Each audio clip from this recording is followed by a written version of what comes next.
You Are Mine by Max Lucado. Illustrations by Sergio Martinez. Punchinello lived in Wemmixville. Just like other Wemmicks, he was made of wood. Just like the other Wemmicks, he was carved by Eli, the Wemmick maker. And just like the other Wemmicks, he sometimes did silly things. Like the time he began collecting boxes and balls. Things started getting crazy when a Wemmick named Tuck bought a new box. Others had boxes, but Tuck's was a new box. Tuck loved his new box. He thought it was the best box in the village. It was brightly colored, and he was proud of it. Too proud, perhaps. He strutted up and down the street, showing off his box. "Have you seen my new box?" he would ask the Wemmicks he passed on the street. "Would you like to touch my new box?" Tuck marched right up to Punchinello. "Don't you wish you had a new box?" he teased. Punchinello thought Tuck's box was beautiful, and he began to wish for a box of his own. Tuck kept showing off his box, thinking he was better than the other Wemmicks just because he had a new box. Nip, another Wemmick, disagreed. "My box is just as good as Tuck's," he said, as he showed off his box to Wemmicks on the other side of the street. Nips's box was not new, but it was a bit bigger and a bit brighter and a bit more than Tuck could take. Tuck got very quiet and gave Nip a mad look. Then he had an idea. He stepped into a store and bought a ball. Now he had more things than Nip. He had a box and a ball. Nip frowned at Tuck's ball. Nip could do better than that. He bought 2 balls. With a smile on his face, 2 balls, and a box in his hands, he marched over to Tuck and smirked. "Now I have more than you." Before he knew it, Tuck was in the store buying another box. Then Nip ran to buy another ball. Then Tuck bought a ball, and Nip bought a box. Ball, box, ball, box. Tuck, Nip, Nip, Tuck. On and on it went. Someone could have stopped the whole mess right there. In fact, that's what the mayor tried to do. "You two are being silly," he said to Nip and Tuck. "Why, who cares who has the most toys?" "You're just jealous," they replied, "because you don't have any." "Jealous? Of you? Ha!" But within a few moments, the mayor was in the store buying an armful of boxes and balls. Other Wemmicks began to join in. The butcher, the baker, the cabinet maker, the doctor from up the street, and the dentist from down the street. Before long, every Wemmick wanted to be the one with the most balls and boxes. Some boxes were big, and some were bright. Some balls were heavy, and some were light.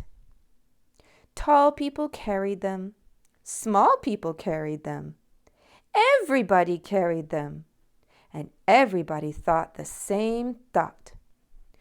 Good Wemmicks have a lot. Not so good Wemmicks have little. When a Wemmick walked down the center of Wemmixville with a stack of balls and boxes higher than his head, the people stopped. "Now there goes a good Wemmick," they would say. But when a Wemmick passed by with only 1 ball or 1 box, the others would shake their heads and think, maybe even whisper, "Poor Wemmick!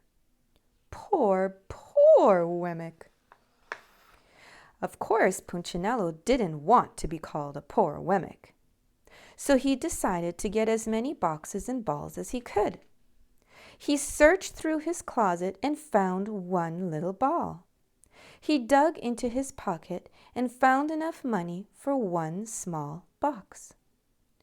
"I know what I'll do," he declared. "I'll sell my books to get more money to buy more boxes and balls." So he did. He bought a blue and green box with clouds painted on the sides. But still he wanted more. "I'll work nights to get extra money," he told himself. So he did, and bought a ball. And since he was working nights, he didn't need his bed, so he decided, "I'll sell my bed." And he did just that, to buy 2 more balls. Soon Punchinello had an armful, but other Wemmicks had more. Some of them had so many boxes and balls they actually had trouble walking.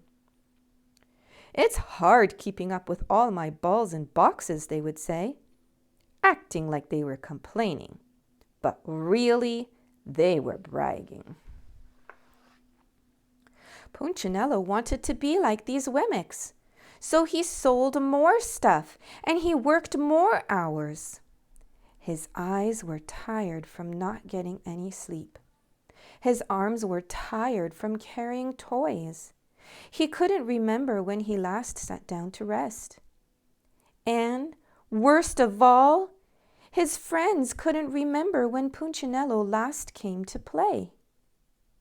"We haven't seen you for a long time," his friend Lucia said to him one day. "Why don't you come and play again?" asked his buddy Splint. Not everyone cared about boxes and balls.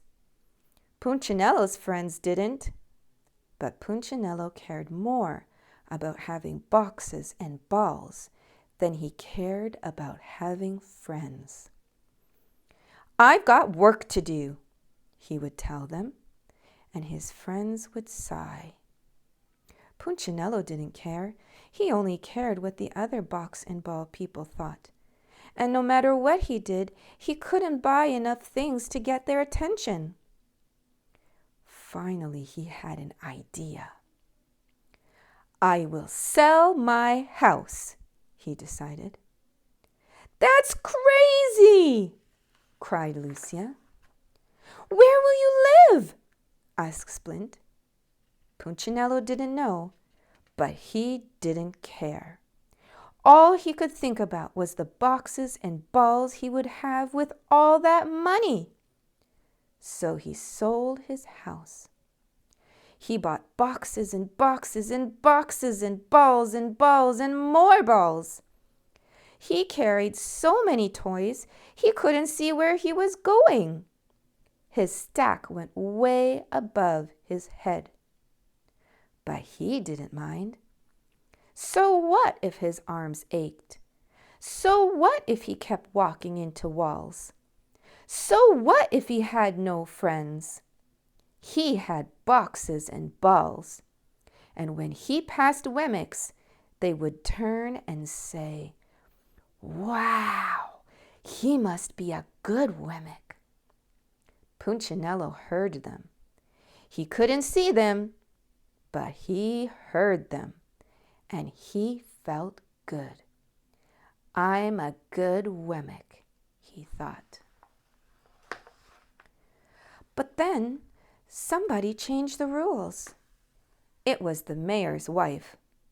She was very proud of her boxes and balls. She not only had a lot of them, but she also had special kinds of them. She bought them at the fanciest stores with funny names and left the names on the boxes so everyone would see them. She wanted to be the best Wemmick. One day she had an idea. "Not only will I have the most, but I will go the highest." So she climbed on top of one of her boxes and shouted, "Look at me, everybody!" Immediately, All of the box and ball people tried to outdo her. One climbed on a fountain, another on a balcony, and then another onto a roof. It was the mayor who spotted the mountain, however. Behind the village of the Wemmicks was Wemmick's Peak. "I'm going to the top of the mountain," he shouted, hoping to get there first. The race was on to see which Wemmick would have the most and climb the highest. Wemmicks, loaded with boxes and balls, began running up the mountain. It was a crazy, crazy race. Since the wooden people couldn't see where they were going, they bumped into each other. Since they were exhausted, they fell over their own feet. Since the trail was narrow, some fell down the side of it. But they kept going. Bringing up the rear was Punchinello. He was having a hard climb, harder than the rest. After all, he'd only been a good Wemmick for a short time. He wasn't used to carrying so many boxes and balls. But he was determined. He kept putting one little wooden foot ahead of the other. But since he couldn't see, he didn't know he was on the side of the trail. And since he couldn't see, he didn't know that he had left the trail. All he knew was that, all of a sudden, he was all alone. "I must be ahead of everyone else," he thought to himself. And so he kept climbing up and up and up. "I must be very near the top. I'm such a good Wemmick. I'll be the highest with the most." About that time, Punchinello's foot caught the edge of something. He tried to keep his balance. His toys swayed to the right and then to the left. He leaned back, then forward, but he couldn't stop. He was going to fall. He didn't know, however, that he had walked up the trail to Eli's house. He tripped on the step of the porch and tumbled through the front door of Eli's workshop. When Punchinello realized where he was embarrassed. For a long time he stayed face down on the floor, surrounded by his boxes and balls. One of the balls rolled across the floor and stopped at Eli's workbench. That's when the woodcarver turned around. "Punchinello?" Eli's voice was calm and deep and kind. The Wemmick still didn't move. He could feel his wooden face turning red. "Looks like you've been carrying a big load." The weary Wemmick climbed to his knees, but kept his head low. "These are my boxes and balls," he said quietly. "Do you play with the boxes and balls?" asked Eli. Punchinello shook his head. "Do you like boxes and balls?" "I like the way they make me feel." "And how do they make you feel?" "Important," Punchinello answered, still with a small voice. Eli observed. "So you've been thinking like the other Wemmicks. You've been thinking that the more you have, the better you are and the happier you'll be." "I suppose so." "Come here, Punchinello. I want to show you something."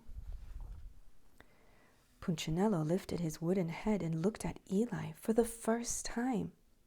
He was relieved to see that the Wemmick maker wasn't angry. Punchinello followed Eli over to the window. "Look at them," Eli said. Punchinello looked out the window at the swarm of Wemmicks still climbing the mountain. They were tumbling, stumbling, fighting each other, even elbowing each other to get ahead. "Do they look happy?" Eli asked. Punchinello just shook his head. Do they look important? Not at all, Punchinello said, noticing the mayor and his wife. The mayor was on the ground, and she was stepping on his back. She had a box on her head, and he had a ball in his mouth. Do you think I created Wemmix to act that way? Asked Eli. No. Punchinello felt a big hand on his shoulder. Do you know how much your boxes and balls cost you? My books in my bed. My money in my house. My little friend, they cost you much more than that. Punchinello was trying to remember what else he had sold when Eli continued. They cost you happiness. You haven't been happy, have you? Punchinello paused. No. They cost you friends, and most of all, they cost you trust. You didn't trust me to make you happy. You trusted those boxes and balls. Punchinello looked at the pile of toys. All of a sudden, they didn't seem so valuable. I kind of messed up. That's okay, Eli replied. You're still special. Punchinello ducked his head and smiled. You're special, not because of what you have. You're special because of who you are. You are mine. I love you. Don't forget that, little friend. I won't, Punchinello smiled. Then he paused and asked, Eli? Yes? What should I do with those boxes and balls? Perhaps you should give them to someone who really needs them. Punchinello turned to leave, but stopped again. Eli? Yes? I don't have a place to sleep. Eli smiled and offered, Would you like to sleep here tonight? I sure would. I'm very tired. And so that night, Punchinello slept on a bed of wood shavings. He slept well. It felt good to be in the house of his maker.